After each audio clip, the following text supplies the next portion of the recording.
In a universe filled with legendary ships and storied vessels, the Drake Corsair from Star Citizen manages to cut through the noise with a distinct identity. It's bold, asymmetrical, and unapologetically pirate-coded. A vessel that looks as if it spent more time in gunfights than dry docks. But what if we dropped this rugged explorer into a galaxy far, far away? What ship from Star Wars would it most closely resemble? Today we take a deep dive, examining appearance, role, and scale to determine which ship in the Star Wars universe could be considered the Corsair's galactic twin.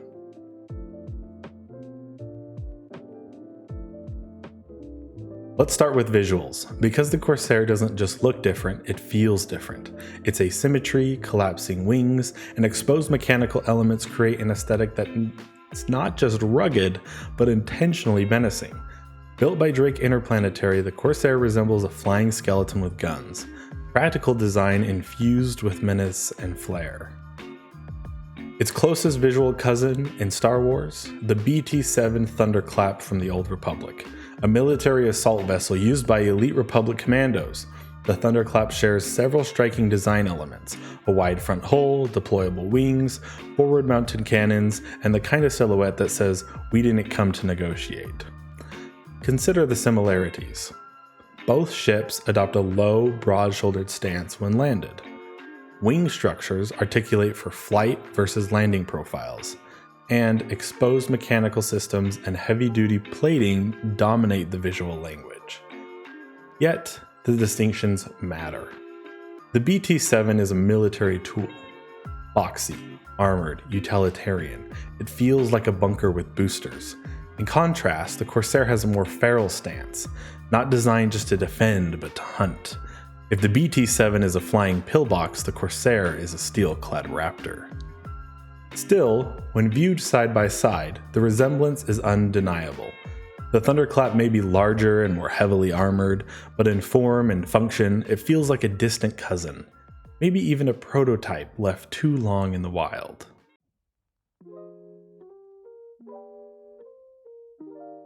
Looks are one thing, but purpose defines identity, and the Corsair wasn't made for parades or patrol duty. It's a ship for those living off the map. It's built for long-range missions and lawless territory, the kind of ship you take when no backup's coming, and you have to be your own armada. The closest analog, the YT-1300 light freighter, iconic as the Millennium Falcon. Despite its name, the Falcon wasn't a fighter by design. It was a heavily customizable freighter meant for everything from hauling spice to outrunning Imperial entanglements. With the right captain, the Falcon became a smuggler's best friend, a rebel stronghold, and a survivor's sanctuary. The Corsair, however, does channel the spirit. Multi-mission capability, cargo, combat, and exploration, room for a small but capable crew, and self-sufficiency on long deployments. But where the Falcon relied on speed and clever modifications to survive, the Corsair is more direct. It brings a wide front gun array, multiple turrets, and a layout that prioritizes firepower as much as functionality. It's a ship that plans for a fight, not just a quick escape. And then there's the VCX-100 Ghost, made famous in Star Wars Rebels. It's a ship that straddles the line between transport and military gunship. The Ghost was a Rebel headquarters, home, and tactical command, post rolled into one, with sleeping quarters, a kitchen, auxiliary craft, and serious combat hardware. Like the Corsair, the Ghost supports a crew of 4 to 6, offers modular internal space for cargo, quarters, and combat, and embodies the concept of a roaming base. The Corsair fits this mold perfectly, whether flying solo in uncharted space or leading a pirate squadron on a raid.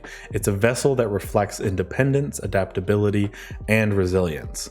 In spirit, the Ghost may be the Corsair's closest ideological sibling, even if the Corsair is a little more trigger-happy.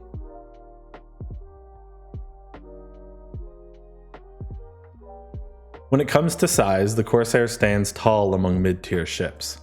At 55 meters long, it dwarfs the average light freighter and holds its own against small capital vessels.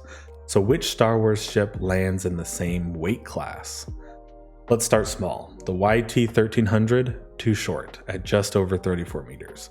The YT-2000, even smaller.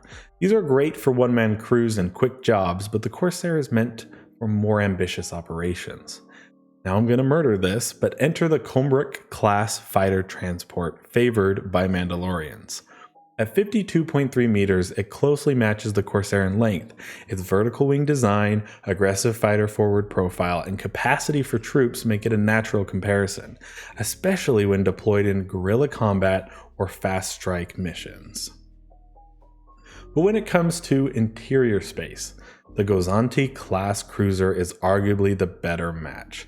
Stretching out to 63 meters, the Gozanti was used by the Empire and various syndicates for everything from prisoner transport to heavy cargo hauling. It supports multiple decks, has docking clamps for support craft, and has the same multi-mission vibe as the Corsair. Notably, Gozantis were often retooled by smugglers and pirates, a trajectory that mirrors the Corsair's outlaw identity.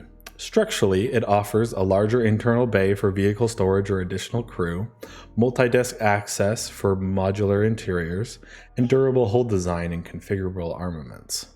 The Corsair lands squarely between these two, slightly smaller than the Gozanti, broader than a Kom'rk, but in terms of presence and capability, it carries the weight of either.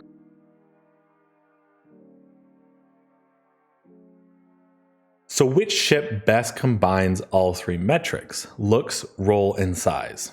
The answer is clear: the VCX-100 Ghost.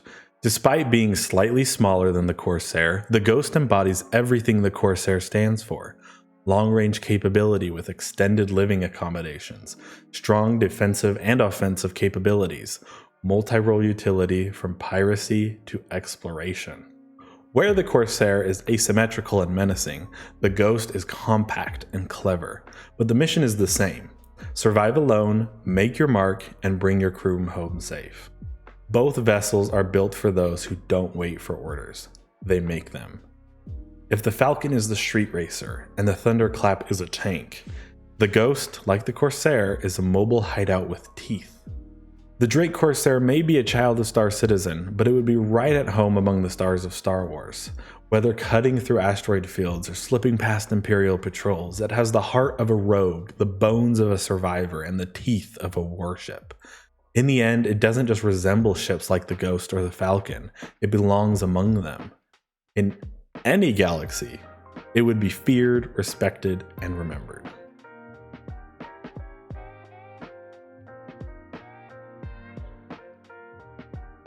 If you enjoyed this video, let me know, otherwise I will have little to no motivation to pump these out. Curious about a religion in the verse? I made one. It's called Stormwalogy, part spiritual movement, part corrupt hierarchical organization. If you're looking for a crew that takes deep space seriously, but not too seriously, you just found it, homeboy. Or just join up with your friends and create your own org.